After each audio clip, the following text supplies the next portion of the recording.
Like, you don't need to have all these things, but you better have most of them. Family, friends, career, educational goals, plans for, time outside of work, attention to your mental and physical health, etc. That's what life is about. And if you don't have any of those things, well, then all you've got left is misery and suffering. So that's a bad deal for you. So once you set up that goal structure, let's say, and that's really in many ways that's what you should be doing at university. That's exactly what you should be doing, is trying to figure out who it is that you're trying to be, right? And you aim at that, and then you use everything you learn as a means of building that person that you want to be. And I really mean want to be. I don't mean should be. Even those things are going to overlap. And it's important to distinguish between those, because that's partly, and this is back down to the micro routine analysis. So if I was saying, well, you're going to try to make yourself more industrious. Okay, number one, specify your damn goals, because how are you going to hit something if you don't know what it is? That isn't going to happen. And often people won't specify their goals too, because they don't like to specify conditions for failure. So if you keep yourself all vague and foggy, which is real easy, because that's just a matter of not doing as well, then you don't know when you fail. And people might say, well, I really don't want to know when I fail because that's painful. So I'll keep myself blind about when I fail. That's fine, except you'll fail all the time then. You just won't know it until you've failed so badly that you're done. And that can easily happen by the time you're 40. So I would recommend that you don't let that happen. So that's willful blindness, right? You could have known, but you chose not to. Okay, so once you get your goal structure set up, you think, okay, if I could have this life, looks like that might be worth living, despite the fact that it's going to be, anxiety provoking and threatening, and there's going to be some suffering and loss involved and all of that. Obviously, the goal is to have a vision for your life such that, all things considered, that justifies your effort. Okay, so then what do? Well, then you turn down to the micro routines. It's like, okay, well, this is what I'm aiming for. How does that instantiate itself day to day, week to week, month to month? And that's where something like a schedule can be unbelievably useful. Google Calendar. It's like, make a damn schedule and stick to it. Okay, so what's the rule with a schedule? It's not a bloody prison. That's the first thing that people do wrong. They say, well, I don't like to follow a schedule. Well, it's like, well, what kind of schedule are you setting up? Well, I have to do this, then I have to do this, then I have to do this, and then I just go play video games, because who wants to do all these things that I have to do? It's like, wrong. Set the damn schedule up so that you have the day you want. That's the trick. It's like, okay, I've got tomorrow. If I was going to set it up so it was the best possible day I could have, practically speaking, what would it look like? Well, then you schedule that. And obviously, there's a bit of responsibility that's going to go along with that, because if you have any sense, one of the things that you're going to insist upon is that at the end of the day, you're not in worse shape than you were than at the beginning of the day, right? Because that's a stupid day. If you have a bunch of those in a row, you just dig yourself a hole and then you bury yourself in it. It's like, sorry, that's just not a good strategy. It's a bad strategy. So maybe 20% of your day has to be responsibility and obligation, or maybe it's more than that, depending on how far behind you are. But even that, you can ask yourself, okay, well, I've got these responsibilities. I have to schedule the damn things in. What's the right ratio of responsibility to reward? And you can ask yourself that, just like you'd negotiate with someone who is working for you. It's like, okay, you got to work tomorrow. Okay, so I want you to work tomorrow. And you might say, okay, well, what are you going to do for me that makes it likely that I'll work for you? Well, you could ask yourself that, So maybe you do an hour of responsibility and then you play a video game for 15 minutes. I don't know, whatever turns your crank, man. But, you have to negotiate with yourself and not tyrannize yourself. Like you're negotiating with someone that you care for, that you would like to be productive and have a good life. And that's how you make the schedule. It's like, and then you look at the day and you think, well, if I had that day, that'd be good. Great. And you're useless and horrible, so you'll probably only hit it with about 70% accuracy, but that beats the hell out of 0, right? And if you hit it even with 50% accuracy, another rule is, well, aim for 51% the next week, or 50.5% for God's sake, or because you're going to hit that position where things start to loop back positively and spiral you upward. And so that's one way that you can work on your conscientiousness, is plan a life you'd like to have. And you do that partly by referring to social norms. That's more or less rescuing your father from the belly of the whale. But the other way you do that is by having a little conversation with yourself about, as if you don't really know who you are, because you know what you're like. You won't do what you're told. You won't do what you tell yourself to do. You must have noticed that. It's like you're a bad employee and a worse boss. And both of those work, for you. You don't know what you want to do, and then when you tell yourself what to do, you don't do it anyways. You should fire yourself and find someone else to be. But my point is that you have to understand that you're not your own servant, so to speak. You're someone that you have to negotiate with, and you're someone that you want to present the opportunity of having a good life to. And that's hard for people because they don't like themselves very much. So, they're always like cracking the whip and then procrastinating and cracking the whip and then procrastinating. And it's like, God, it's so boring and it's such a pathetic way of spending your time. And you know what that's like because you probably waste like 6 hours a day. And I think we did an economic calculation about that a while back, right? Your time's probably worth $50 an hour, something like that. I mean, you're not getting paid that now, but you're young. And so this is investment time. And what you do now is going to multiply its effects in the future. So let's say it's $50 an hour, which is perfectly reasonable. So if you waste 6 hours a day, and you are, then you're wasting about $2,000 a week or about $100,000 a year. So go ahead, but that's what it's costing you every hour. And you need to know what your damn time is worth. So let's say it's not $50, it's 30, whatever. Maybe it's 100. It's somewhere in that range. One of the things you should be asking yourself is, when you spend an hour, would have I paid someone $50 to have had that hour? And if the answer is no, it's like, well, maybe you should do something else with your time. And it depends on whether or not you think that your time's worthwhile. But the funny thing about not assuming that is if you assume your time isn't worthwhile, what happens is you don't just sit around sort of randomly in a state of responsibilityless bliss. What you do is you suffer existentially. And so that seems like a stupid solution. If you take people, and I've told you this, and you expose them voluntarily to things that they are avoiding and are afraid of, that they know they need to overcome in order to meet their goals, their self-defined goals. If you can teach people to stand up in the face of the things they're afraid of, they get stronger. And you don't know what the upper limits to that are, because you might ask yourself, if for 10 years, if you didn't avoid doing what you knew you needed to do, by your own definitions, right, within the value structure that you've created to the degree that you've done that, what would you be like? Well, there are remarkable people who come into the world from time to time, and there are people who do find out over decades-long periods what they could be like if they were who they were, if they spoke their being forward. And they get stronger and stronger and stronger, and we don't know the limits to that. We do not know the limits to that. And so you could say, well, in part, perhaps the reason that you're suffering unbearably can be left at your feet, because you're not everything you could be, and you know it. And of course, that's a terrible thing to admit, and it's a terrible thing to consider, but there's real promise in it, right? Because it means that perhaps there's another way that you could look at the world and another way that you could act in the world. So what it would reflect back to you would be much better than what it reflects back to you now. And then the second part of that is, well, imagine that many people did that, because we've done a lot as human beings. We've done a lot of remarkable things. And I've told you already, I think before, that today, for example, about 250,000 people will be lifted out of abject poverty, and about 300,000 people attached to the electrical power grid. We're lifting people out of poverty collectively at a faster rate that's ever occurred in the history of humankind by a huge margin. And that's been going on unbelievably quickly since the year 2000. The UN had planned to have poverty between 2000 and 2015, and it was accomplished by 2013. So there's inequality developing in many places, and you hear lots of political agitation about that. But overall, the tide is lifting everyone up, and that's a great thing. And we have no idea how fast we could multiply that if people got their act together and really aimed at it. Because, my experience is with people that we're probably running at about 51% of our capacity. You can think about this yourselves. I often ask undergraduates how many hours a day you waste or how many hours a week you waste. And the classic answer is something like 4 to 6 hours a day.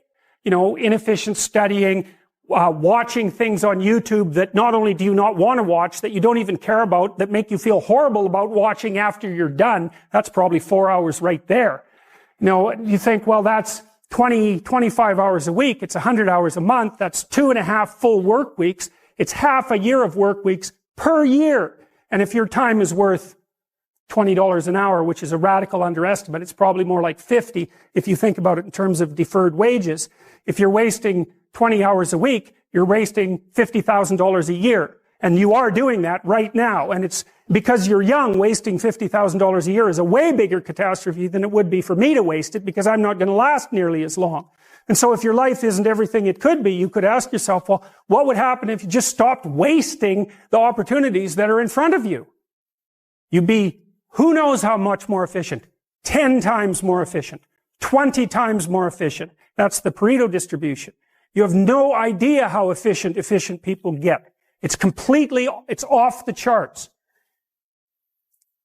Well, and if we all got our act together collectively and stopped making things worse, because that's another thing people do all the time, not only do they not do what they should to make things better, they actively attempt to make things worse because they're spiteful or resentful or arrogant or deceitful or homicidal or genocidal or all of those things all bundled together in an absolutely pathological package. If people stopped really, really trying just to make things worse, we have no idea how much better they would get just because of that. So there's this weird dynamic that's part of the existential system of ideas between human vulnerability, social judgment, both of which are major causes of suffering, and the failure of individuals to adopt the responsibility that they know they should adopt. And that's the thing that's interesting too, is that, and like another thing I've often asked my undergraduate classes is, there's this idea that people have a conscience. And you know what the conscience is. It's this feeling or voice you have in your head just before you do something that you know is stupid, telling you that probably you shouldn't do that stupid thing. You don't have to listen to it, strangely enough. But you go ahead and do it anyways, and then, of course, exactly what the conscience told you was going to happen inevitably happens, so that you feel even stupider about it than you would if it happened by accident. Because you know, I knew this was going to happen, I got a warning it was going to happen, and I went and did it anyways. And the funny thing, too, is that conscience operates within people, and we really don't understand what the hell that is. So you might say, well, what would happen if you abided by your conscience for 5 years or for 10 years? What sort of position might you be in? What sort of family might you have? What sort of relationship might you be able to forge? And you can be bloody sure that a relationship that's forged on the basis of who you actually are is going to be a lot stronger and more welcome than one that's forged on the basis of who you aren't. Now, of course, that means that the person you're with has to deal with the full force of you in all your ability and your catastrophe. And that's a very, very difficult thing to negotiate. But if you do negotiate it, well, at least you have something, you have somewhere solid to stand, and you have somewhere to live. You have a real life. And it's a great basis upon which to bring children into the world, for example, because you can have an actual relationship with them instead of torturing them half to death, which is what happens in a tremendously large minority of cases.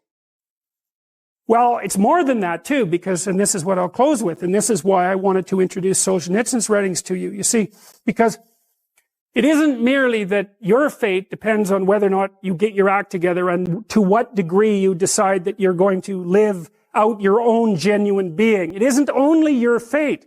It's the fate of everyone that you're networked with. And so, you think, well, there's 7 billion people in the world. We're going to peak at about 9 billion, by the way, and then it'll decline rapidly. But 7 billion people in the world, and who are you? You're just one little dust mote among that 7 billion. And so it really doesn't matter what you do or don't do, but that's simply not the case. It's the wrong model, because you're at the center of a network. You're a node in a network. Of course, that's even more true now that we have social media. You'll know 1,000 people, at least over the course of your life. And they'll know 1,000 people each, and that puts you one person away from 1 million, and 2 persons away from 1 billion.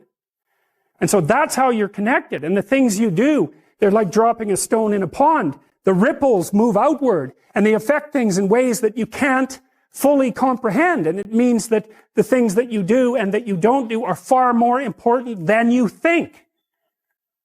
And so if you act that way, of course, the terror of realizing that is that it actually starts to matter what you do. And you might say, well, that's better than living a meaningless existence. It's better for it to matter. But I mean, if you really asked yourself, would you be so sure if you had the choice?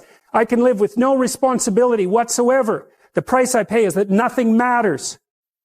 Or I can reverse it and everything matters. But I have to take the responsibility that's associated with that. It's not so obvious to me that people would take the meaningful path. You know, when you say, well, nihilists suffer dreadfully because there's no meaning in their life and they still suffer. Yeah, but the advantage is they have no responsibility. So that's the payoff, and I actually think that's the motivation. Say, well, I can't help being nihilistic. All my belief systems have collapsed. It's like, yeah, maybe.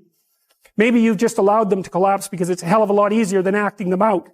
And the price you pay is some meaningless suffering, but you can always whine about that and people will feel sorry for you, and you have the option of taking the pathway of the martyr, so that's a pretty good deal, all things considered, especially when the alternative is to bear your burden properly and to live forthrightly in the world. Well, what Solzhenitsyn figured out, and so many people in the 20th century, it's not just him, even though he's the best example, is that if you live a pathological life, you pathologize your society. And if enough people do that, then it's hell. Really. Really. And you can read the Gulag Archipelago if you have the fortitude to do that, and you'll see exactly what hell is like. And then you can decide if that's a place you'd like to visit, or even more importantly, if it's a place you'd like to visit and take all your family and friends. Because that's what happened in the 20th century. How to think about motivation? We'll think about it from the hypothalamic perspective. So we could say one thing that motivation does is set goals. And we could say that emotions track progress towards goals. And I'm going to use that schema, even though it's not exactly right. So you say, well, motivation determines where you're going to aim. So if you're hungry, you're going to aim at something to eat. And then that will organize your perceptions so that you zero out everything that isn't relevant to that task, which is almost everything.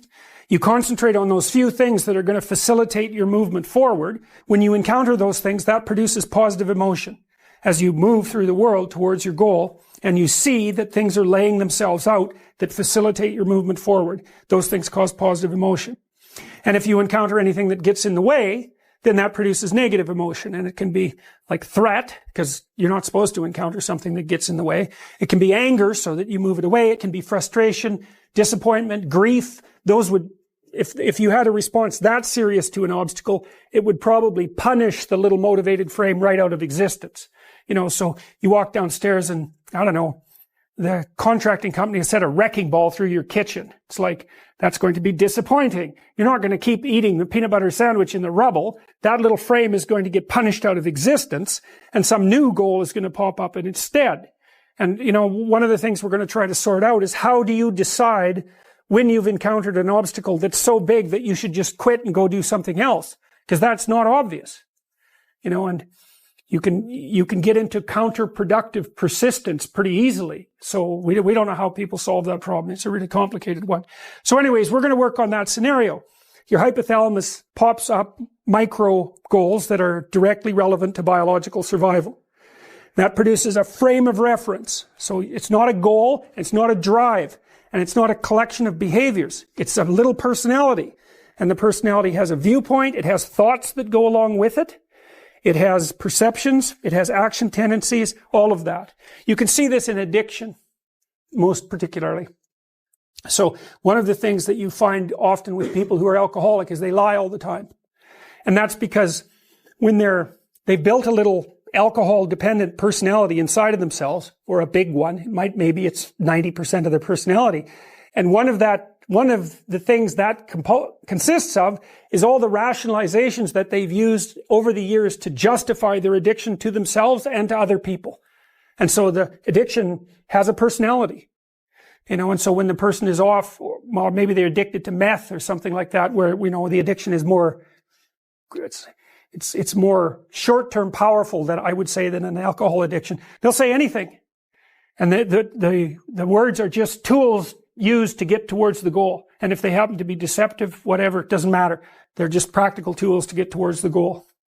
And then when you get towards the goal and you take a nice shot of meth or something like that, you reinforce all those rationales that you used to get the drug, and then the next time you're even a better deceiver and liar. So, okay, so we're going to say motivations, one way of thinking about it is they set goals, but it's not the right way of thinking about it. They produce a whole framework of interpretation. And so we're going to think about that framework of interpretation. And then emotions emerge inside of that. So that's it. So the world is framed, motivation set goals. You could say the world has to be framed. So motivation sets that frame, goals, emotions, perceptions, and actions. And then actions track progress. So positive emotion says you're moving forward properly towards your goal. And if you encounter something you don't expect, you stop. That's anxiety. It's like, oh, we're not where we thought we were. And so we don't know what to do. So we should stop because we don't know where we are or what we're doing. Stop, frozen. And then the more powerful negative emotions like pain, they might make you get out of there. So emotions, forward, stop, reverse. That's your emotions within that motivated frame.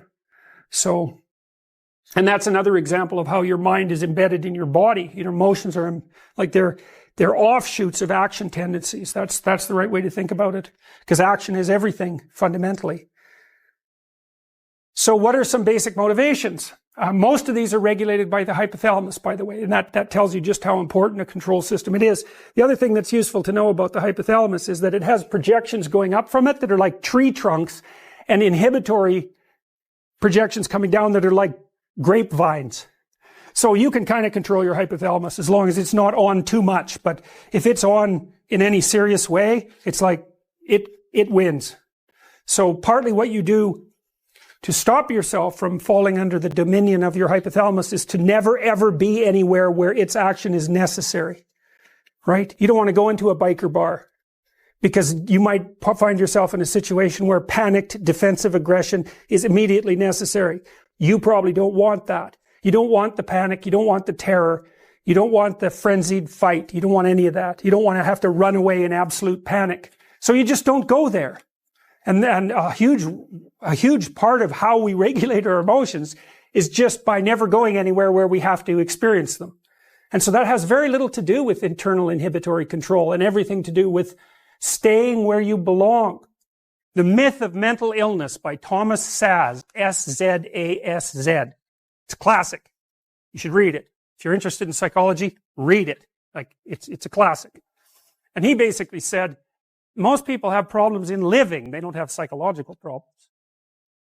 And so I've experienced, despite my love for the psychoanalysts, very frequently what I'm doing as a therapist is helping people have a life that would work. You know, and you can parameterize that. It's like, what do you need? How about some friends? That people kind of like that. How about an intimate relationship with someone that you can trust, that maybe has a future? That'd be good.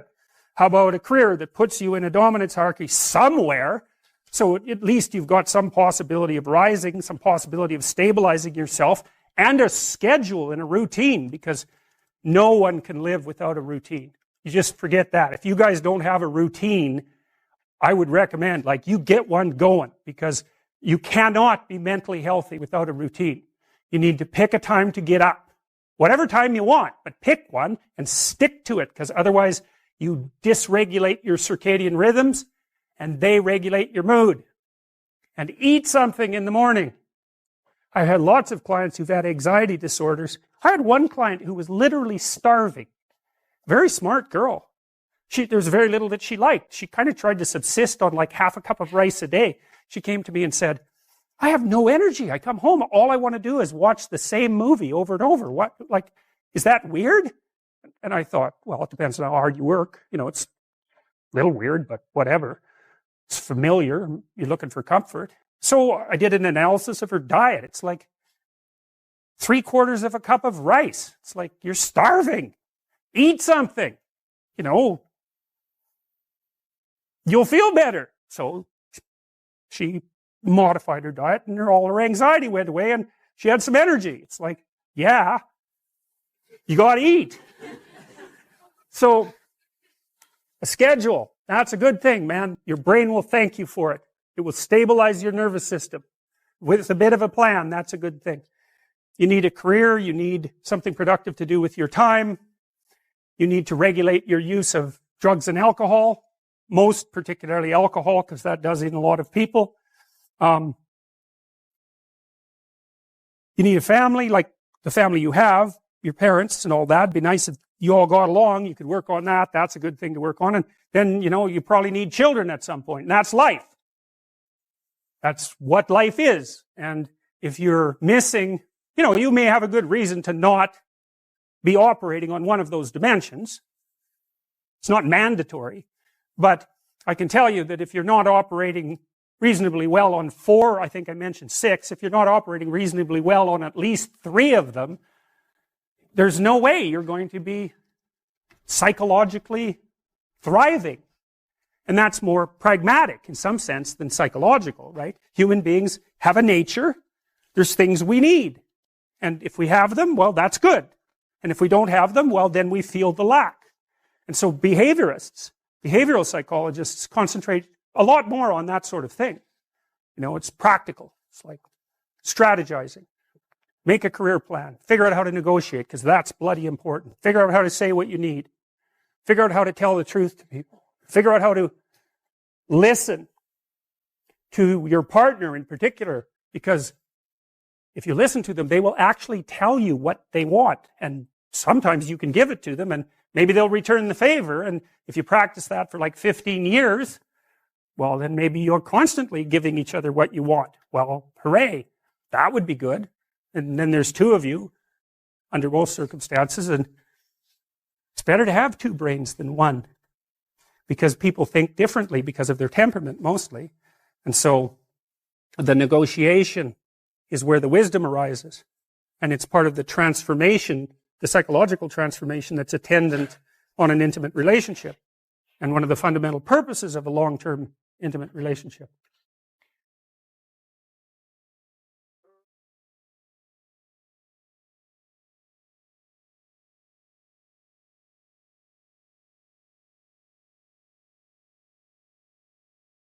There's this idea in the Old Testament that the fear of God is the beginning of wisdom, and it's a pretty harsh idea.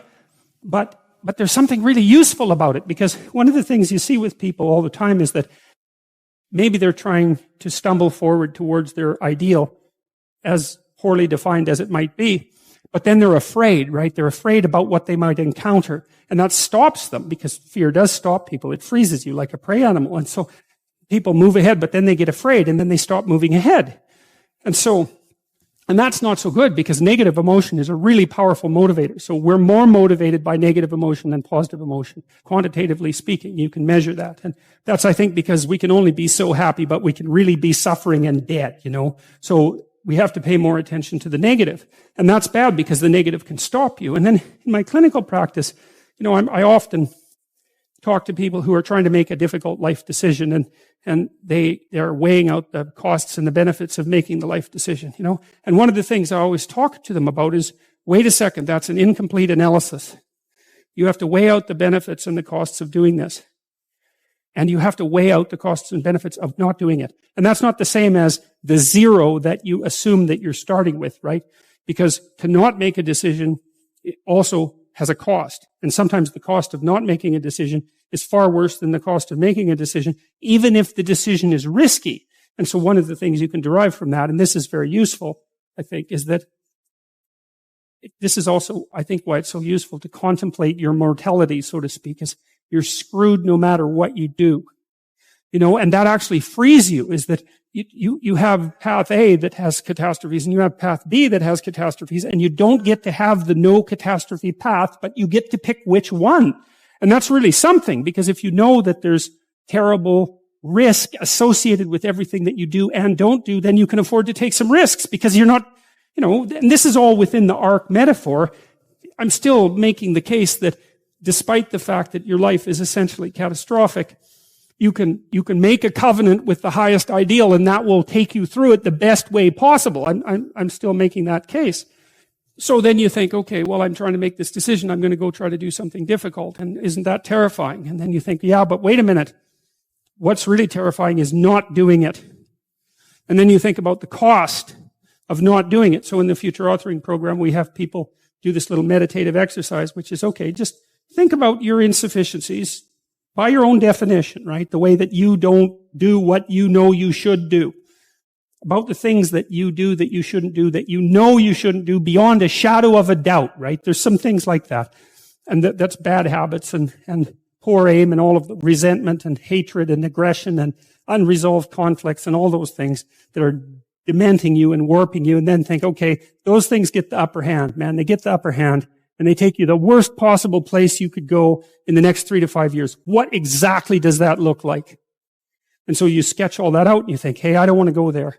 And so the next time that a temptation comes up, you think, well, it'd be a lot better for me if I didn't succumb to this temptation. It's like, that's kind of weak, eh? You'd look a little better if you didn't eat like a cheesecake a day or something like that.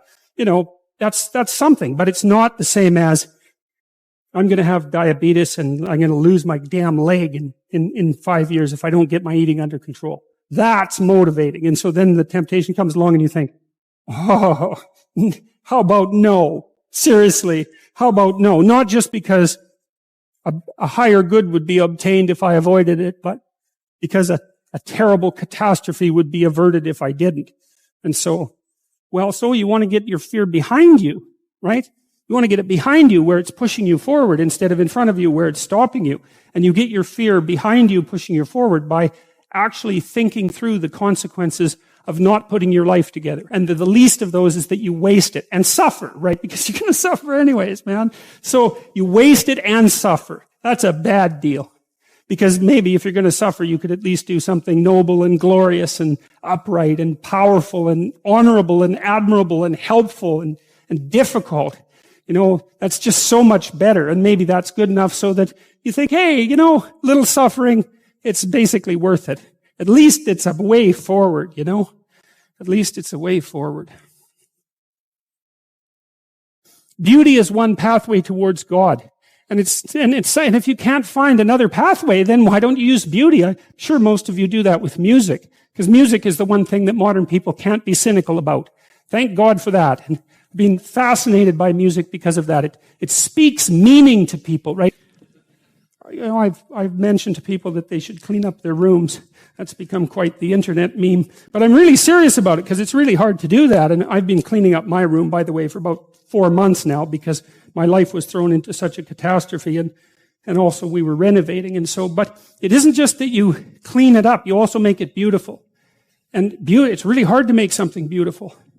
And it's really worthwhile. And what's really cool is if you learn to make something beautiful, even one thing, if you can just make one thing in your life beautiful, then you've established a relationship with beauty. And then you can start to expand that relationship with beauty out into the world, like into other elements of your life. And that is so worthwhile. It's just incredibly, crazily worthwhile.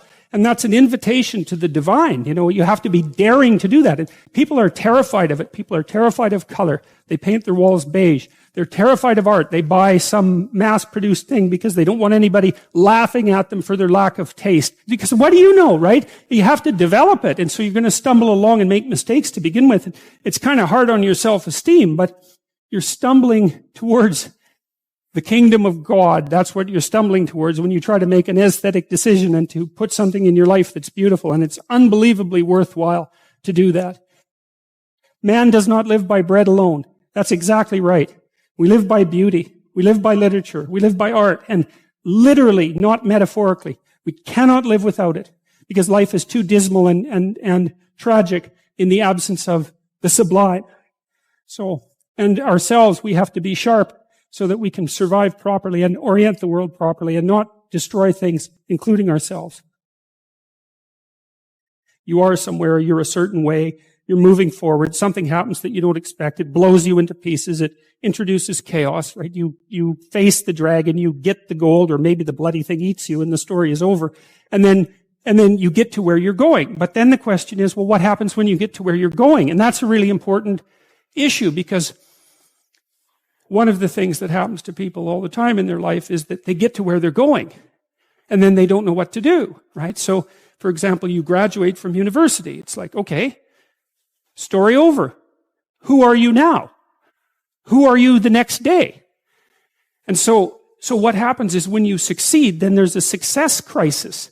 And the success crisis is, well, I've run this story to its end. Now what? What you should do when your story comes to an end, when you've achieved what it is that you want to achieve, when you've achieved what you need to achieve, then the next question is, okay, well, Now I'm that person, or I have that character. What do I need to do next? And some of that is always, well, what do I need to give up now? What do I need to let go of so I can move to the next plateau, right? Assuming that your life is a sequence of upward moving. It's like Sisyphus, except you're actually, each time you climb up the mountain, you get a little higher on the mountain. It's something like that. So it's Sisyphus with an optimistic bent. And maybe if you push the rock up the mountain properly and let it roll down, then, and if you do that right, then it's okay. Every time you roll it back up, it's better in some sense. You know, one of the experiences I've had in my life, fairly commonly, in a variety of different ways, this is especially true when I was paying a lot of attention to my dreams, which I did for about 15 years, I guess, something like that. Now and then I would feel like I'd learned some things and had sort of consolidated them, and then before I went to sleep, I'd think, okay, I'm ready to learn something else. It's like, and I didn't say that without trepidation, and because usually when you learn something, you know, it's not that pleasant, because you usually learn something about why you're wrong. And the deeper the thing that you learn, the more you learn about why you're wrong. And there's a death that's associated with that, because then you have to let that part of you that's wrong die. And that's the sacrifice, right? And so you have to make a sacrifice. You have to be willing to make a sacrifice before you're going to learn something. Perhaps what you'll learn is in proportion to your willingness to make a sacrifice. And I really do believe that. I do believe that as well, because I also think that if you commit to something, that means that you don't do a bunch of other things, right? So that's the sacrifice of all those other things. You commit to it and you set your sights on it. If you really commit to it and you get the sacrifice right, so to speak, then the probability that that thing will be successful vastly increases. And I think that that's also not a naive way of thinking or a foolish way of thinking. My experience has been that that's the case. You learn through voluntary contact with that frightens or disgusts you. Carl Jung said his primary dictum was insterquilinus invenitur, which I'm sure I'm massacring because it's Latin, but it meant in filth it will be found. You always learn when you're wrong, which is very annoying. Now, what do you learn when you're correct? You're walking in the world, you're operating in the world. You have a sense of what you want to have happen. You're always looking at the world through this sense of what you want to have happen. You're acting so that what you want to have happen will happen. And when it happens, well, then you're happy because, well, first of all, you get what you want, and that's good, maybe, depending on what you want. But it's also good because if you get what you want when you act, then it turns out that your model of how to act is valid, right? The outcome that you get what you want indicates no error on the part of your model. But it's very frequently the case that when you act to get what you want, you don't get what you want. And then that's unpleasant because you don't get what you want. But it's even more unpleasant because it brings with it the hint of a suggestion that the manner in which you're construing the world is incorrect at some indeterminate level. So, for example, if you tell a joke at a party, you presume that people will attend, and then when they hear the joke, they will laugh. And then if you tell the joke and it goes flat, or even worse, disgusts and offends people, then you're going to be taken aback. And that's partly because you didn't get what you want, and that's not so good. But it's more because there's something wrong with the way you conceptualize the situation. And then you're faced with a problem, and the problem is the emergence of a domain of the unknown. It's like, well, what kind of mistake did you make? Maybe you're not as funny as you think you are. That could be a big problem. Maybe you're not around people who are the way you think they are. Maybe they don't like you as much as you thought they liked you. I mean, the potential for various paranoid thoughts of increasing severity to come welling up at you in a situation where you make even a trivial social mistake is quite broad. And when you make an error of that sort, you have to face it and sort through all the possibilities so that you can find out what it was that you did wrong and how to retool it so that in the future you don't make the same mistake. You have nothing to rely on in your life that's more crucial to your success as you move through life than your character and your personality. That's what you bring to every situation. And the more sophisticated you are in relationship to yourself and others, the more you understand people, the deeper you understand the nature of your own being, the more likely it is that you're going to proceed through your life in a manner that will make you pleased to exist rather than displeased to exist. As you interact with other people, you inevitably tell them what you want and what you don't want. When they give you what you want and what you admire, you respond positively to them, you pay attention to them, you smile at them, you focus your thoughts on them, you interact with them, and you reward them for acting in a particular manner. And when they don't respond the way that you want, then you punish them with a look, or by turning away, or by rejecting their friendship, or when you're a child, by refusing to play with them. And so we're engaged in the co-creation of personalities, our own and others. And that also brings up the same question. What is it that we are all collectively trying to be and trying to create? Honest communication between two people can produce personality transformation. And you know, you might think, well, you kind of know that already because there's something very engaging about a deep, honest conversation where you're able to say things that you wouldn't normally say, where you're being listened to by someone who's actually listening to you and you're listening to them. And in the conversation, you're moving both of you further to a different point. That's different than a conversation where you're right and you're trying to convince me, or I'm right and I'm trying to convince you, which I would say is the typical conversation. The healing conversation is more, well, what's up with you? You know, how are you doing? How's your life going? What sort of problems are you facing? What do you think about those problems? Can you conceptualize what a solution might be? Is there a way we could figure out how to get there? You know, it's a problem-solving conversation, and it's predicated on the presupposition that the person that you're conversing with has the capacity to grow in a positive direction if they so choose. There's lots of different places that you can act in the world, and there's lots of different ways you can look at it and survive. That's why you can be a plumber and a lawyer and an engineer, and those all work, right? Even though they're very different modes of being. And you can have different personalities and survive as long as you're capable of finding the place where your particular filters and behavioral proclivities match the demand of the environment. And a huge part, I would say, of successful adaptation is precisely that. I believe that you need to know what the world is made of, and I suppose that's the proper domain of science, but then you need to know how to act. And that's a whole different thing. And you need to know how to act. That's the thing you need to know most of anything, because of course you're a living creature, and action in relationship to desired goals is everything to you. And you can think about that from a Darwinian perspective. You have to act at least so that you can survive, at least so that you can find a partner. That's life. And so part of the question is, well, how does the world look if you think about it as a place to act? And the answer isn't a place of value-free objects. That's not what the world looks like. And you can't act in a world of value-free objects because there's no way of choosing between them.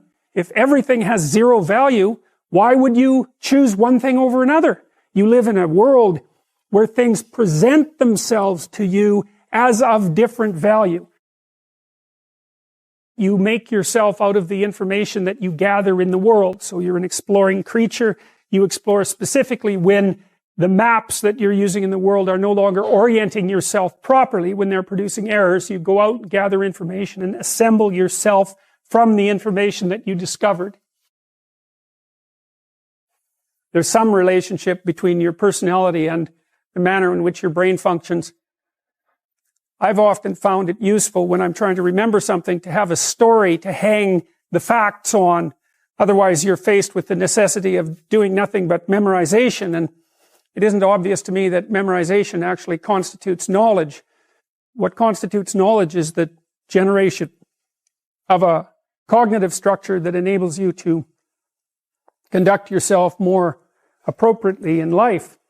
And so I suppose you might say that you could argue that a course in psychology, especially in personality, is a course in applied wisdom as well, assuming that wisdom is in part your capacity to understand yourselves so that you don't present too much of an intolerable mystery to yourself, and also to understand others so that you can predict their behavior, understand their motivations, negotiate with them, listen to them, and formulate joint games with them so that you can integrate yourself reasonably well with another person and with a family and in society. You have to figure out ways of simplifying the world, right? Because you just can't do everything. And so people are specialized. They have specialized niches that they occupy. You could think about them as social niches. A niche is a place where your particular skills would serve to maintain you. And so if you're extroverted, you're going to look for a social niche because you like to be around people. And if you're introverted, you're going to spend much more time on your own. And so if you're an introverted person, for example, you're going to want a job where you're not selling and where you're not surrounded by groups of people who are making social demands on you all the time because it'll wear you out. Whereas if you're extroverted, that's just exactly what you want. And so the extrovert sees the world as a place of social opportunity. And the introvert sees the world as a place to retreat from and spend time alone. And it turns out that both of those modes of being are valid. The issue, at least to some degree, is whether or not you're fortunate enough to match your temperament with the demands of the environment. How do we come to know ourselves in terms of our personalities and, more importantly, potential? One of the first ways to come to know yourself is to understand that you don't. You can learn to kind of watch yourself like you're watching a stranger. So you have to understand that you don't know who you are. And that's not easy to understand because you think you know. But then, you remember you can't control yourself very well. You're not very disciplined. You're full of flaws. Maybe you don't know yourself as well as you think. But it's hard to get low enough to understand how deeply it is the case that you are ignorant about who you are. Now, there's an upside to that too, which also is that you're also ignorant about who you could be. And so the discovery of that, is some reward for the horror of determining who you actually are. Then you watch yourself. You watch yourself like you're watching a stranger. You watch what you say and you listen. And you think, well, what sort of person would say that? And how am I reacting emotionally when I'm communicating in that manner? Is that making me feel stronger or weaker? Is it filling me with shame? Is it helping my confidence? Am I laying out a lie? Am I deceiving myself and other people? Am I adopting this personality at parties that is designed to impress and to amuse, and it comes across as nothing but like self-centered narcissism? What are my dark fantasies? What are my aggressive fantasies? What is it that I'm willing to do? What am I interested in so that I'll spontaneously pursue it? What do I procrastinate about and why? What am I unwilling to do? What do I think is good? What do I congratulate myself for accomplishing? And what do I berate myself for failing to confront and to implement? Those are all incredibly complicated questions, and you don't know the answers to them. So that's a start. And then in terms of potential, well, you'll discover a little bit more about your potential as you discover who you are, especially the darker parts of yourself, because then you discover your potential for mayhem. There's some real utility in that. A discovery that you're dangerous. It's such a useful discovery. It's actually something that strengthens you, because the first thing that a realization like that can, in fact, produce is the ambition to incorporate that danger into a higher order personality. And that can make you implacable. That can make you someone who can say no when you need to say no. That can make you someone who won't avoid necessary conflict. And so that's unbelievably useful. And so that's one of the potentials that you might discover. The other thing you do to discover your potential is to, you challenge yourself. It's like, take a bit of a look at yourself and think about what's not so good that you could improve, that you should improve by your own standards, and that you would improve, and set yourself a little goal. Maybe you're not studying at all and you're at university, or maybe you're at work and you've got this stack of paper there, and you haven't looked at that damn stack for like a month, and you know that you should be, and you're bothering yourself at night because you're avoiding that. It's like, maybe think, I've avoided that stack of paper completely for 1 month. I'm quite a coward when it comes to whatever snakes might be hidden in that stack of paper. How about tomorrow I just put that stack of paper in front of me on my desk, and I glance through it for 15 seconds. See if I can do that.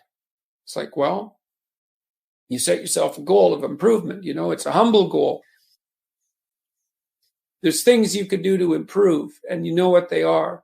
And there's small steps that you could take, that you might take, that would put you in that direction. And then the question is, are you big enough to take those small steps? Are you capable of grappling with the fact that you're fundamentally flawed to the point where you have to break things down into almost childlike steps in order to manage them? And the answer to that is, yeah, you are. Most people have things they avoid, and they're afraid of. So I would say, to some degree, it's the lot of everyone. People vary in the degree to which they've conquered that. And you do meet people from time to time who are extraordinarily disciplined. But most of the time, they've got disciplined in exactly this manner. It's through slow, incremental improvement. And then you challenge yourself. It's like, could I do this? That would be better. And then you find out. And then you think, is there something slightly larger and more challenging that I could do that would be better?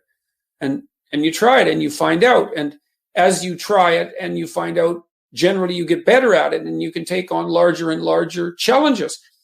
You take responsibility for yourself. That's part of standing up straight with your shoulders back. It's like, take on the world, man, but only at the level that you can manage. When you're ignorant and biased and deeply flawed and immature, it's where everyone starts. You don't want to bite off more than you can chew, but it doesn't mean that you can't wrestle with part of reality. Some part that's small enough so that you have a good shot at victory. And then you attain victory over some small part of the chaos. And then you're the person who's victorious over chaos. You're just a beginner, but that's who you are.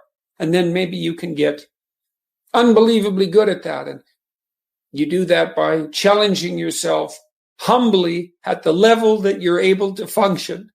It's easier to understand if you think about a child that you're trying to rear properly, and you want to make that child, help that child reveal their highest potential, whatever that is, whatever that means. And what you do is you don't set them a series of impossible tasks in the hope of undermining their self-confidence. You form a relationship with them that is predicated on your interest in their highest mode of being. And then you offer them challenges that are precisely optimized to their ability, right? So they can do them, but they have to stretch. The two elements of their ability would be what they can do and how much they're capable of transforming what they can do. And an optimal challenge stretches you to the end of what you can do and then into the domain of how you can transform.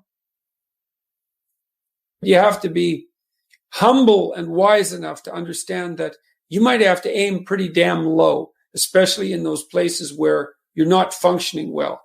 And it might be so embarrassing that you can't bring yourself to fathom that that's actually who you are. You need the loss of that arrogant ego because it's precisely what's interfering with your movement forward. It's part of the adversarial process, mythologically speaking, that stops moral progress. You're too proud of who you think you are to notice what you're like so that you could change properly. You don't want to sacrifice that part of yourself. It's probably associated with some delusion that helps you maintain a positive, although very fragile self-image, in the absence of genuine effort. It's not to be recommended. So you know yourself by watching and paying attention. It's not thinking exactly. It's not imagination. It's watching like you're a snake. Because a snake watches like cold-bloodedly with no emotional reaction just to see what's there. It doesn't allow what is wanted or desired to interfere with what is observed. So you watch yourself like that, as if you don't know who you are. Well, that's the beginning. And then you challenge yourself continually to see how far past yesterday you can push today and tomorrow, and to continually experiment with expanding the domains not only of your competence, but of your ability to increase that competence. The upper limit to that is proportional to the moral effort that you put into it. The more that's guided by the highest of all possible visions, right? The alliance with the highest of all possible conceivable good. The more it's accompanied by truth in speech and action, the more you will develop your potential. And I believe that potential to be as unlimited in the upward direction, more unlimited in the upward direction than it is unlimited in the direction that brings people to the political and social hells that so often characterize the world that we inhabit. And so you also, I suppose, have to be willing to undertake that as an adventure, because it's a hell of a thing to bear that kind of responsibility. It takes a person out of the ordinary. It takes them out of themselves. But there's deep meaning to be had in it, and there isn't anything better that you can do. You know, if you take people, and I've told you this, and you expose them voluntarily to things that they are avoiding and are afraid of, you know, that they know they need to overcome in order to meet their goals, their self-defined goals. If you can teach people to stand up in the face of the things they're afraid of, they get stronger. And you don't know what the upper limits to that are, because you might ask yourself, like, if for 10 years, if you didn't avoid doing what you knew you needed to do, by your own definitions, right, within the value structure that you've created to the degree that you've done that, what would you be like? Well, you know, there are remarkable people who come into the world from time to time, and there are people who do find out over decades-long periods what they could be like if they were who they were, if they spoke their being forward. And they get stronger and stronger and stronger, and we don't know the limits to that. We do not know the limits to that. And so you could say, well, in part, perhaps the reason that you're suffering unbearably can be left at your feet, because you're not everything you could be, and you know it. And of course, that's a terrible thing to admit, and it's a terrible thing to consider, but there's real promise in it, right? Because it means that perhaps there's another way that you could look at the world, and another way that you could act in the world. So what it would reflect back to you would be much better than what it reflects back to you now. And then the second part of that is, well, imagine that many people did that, because we've done a lot as human beings. We've done a lot of remarkable things. And I've told you already, I think before, that today, for example, about 250,000 people will be lifted out of abject poverty, and about 300,000 people attached to the electrical power grid. We're lifting people out of poverty collectively at a faster rate that's ever occurred in the history of humankind by a huge margin. And that's been going on unbelievably quickly since the year 2000. The UN had planned to have poverty between 2000 and 2015, and it was accomplished by 2013. So there's inequality developing in many places, and you hear lots of political agitation about that. But overall, the tide is lifting everyone up, and that's a great thing. And we have no idea how fast we could multiply that if people got their act together and really aimed at it.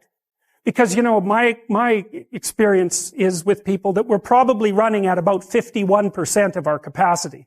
I mean, you can think about this yourselves. I often ask undergraduates how many hours a day you waste, or how many hours a week you waste. And the classic answer is something like 4 to 6 hours a day.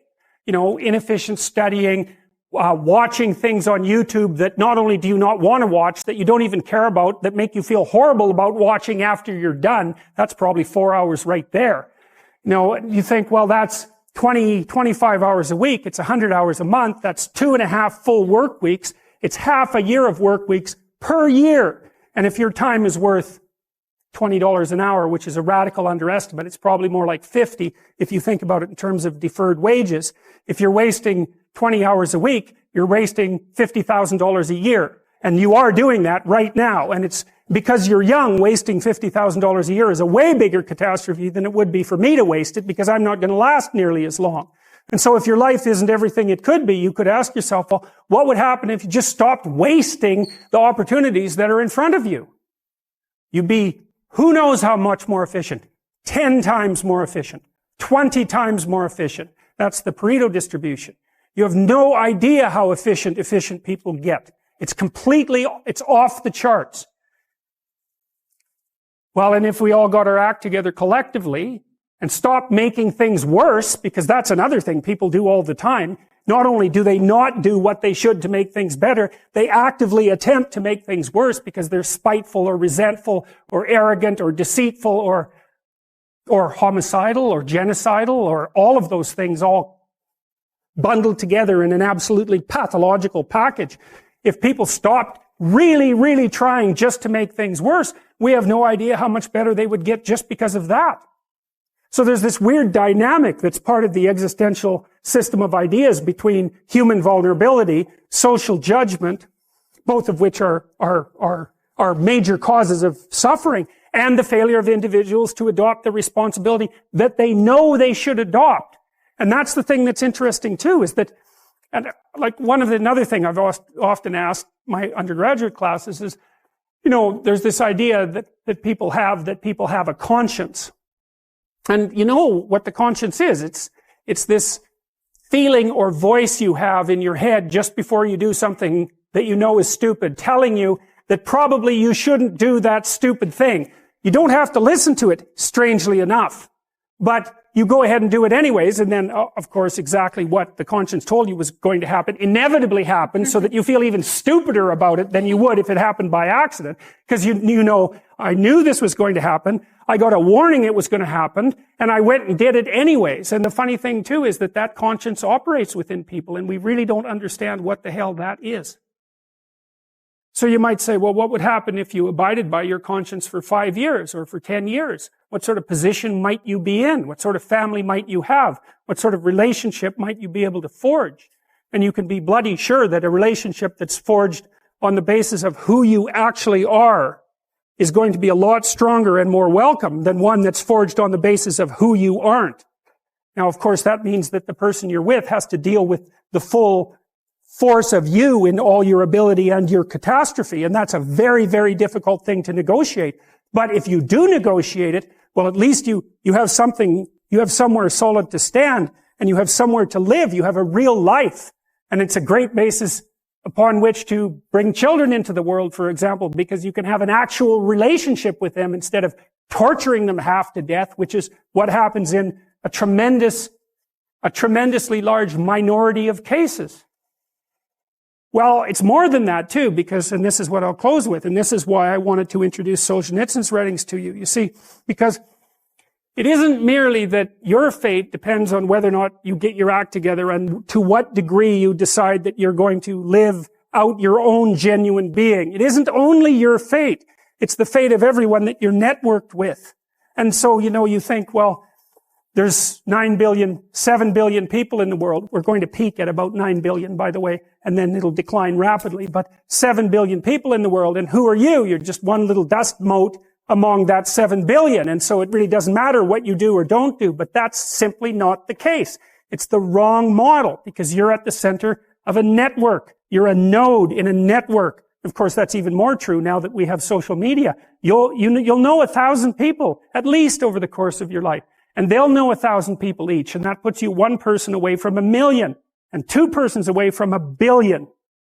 And so that's how you're connected. And the things you do, they're like dropping a stone in a pond. The ripples move outward, and they affect things in ways that you can't fully comprehend. And it means that the things that you do and that you don't do are far more important than you think.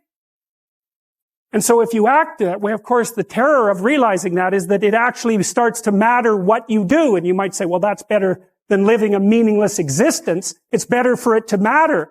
But I mean, if you really asked yourself, would you be so sure if you had the choice? I can live with no responsibility whatsoever. The price I pay is that nothing matters. Or I can reverse it and everything matters.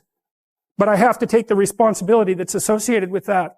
It's not so obvious to me that people would take the meaningful path. Now, when you say, well, nihilists suffer dreadfully because there's no meaning in their life and they still suffer. Yeah, but the advantage is they have no responsibility. So that's the payoff, and I actually think that's the motivation. Say, well, I can't help being nihilistic. All my belief systems have collapsed. It's like, yeah, maybe. Maybe you've just allowed them to collapse because it's a hell of a lot easier than acting them out. And the price you pay is some meaningless suffering, but you can always whine about that and people will feel sorry for you, and you have the option of taking the pathway of the martyr, so that's a pretty good deal, all things considered. Especially when the alternative is to bear your burden properly and to live forthrightly in the world. Well, what Solzhenitsyn figured out, and so many people in the 20th century, it's not just him, even though he's the best example, is that if you live a pathological life, you pathologize your society. And if enough people do that, then it's hell. Really. Really. And you can read the Gulag Archipelago if you have the fortitude to do that, and you'll see exactly what hell is like. And then you can decide if that's a place you'd like to visit, or even more importantly, if it's a place you'd like to visit and take all your family and friends. Because that's what happened in the 20th century.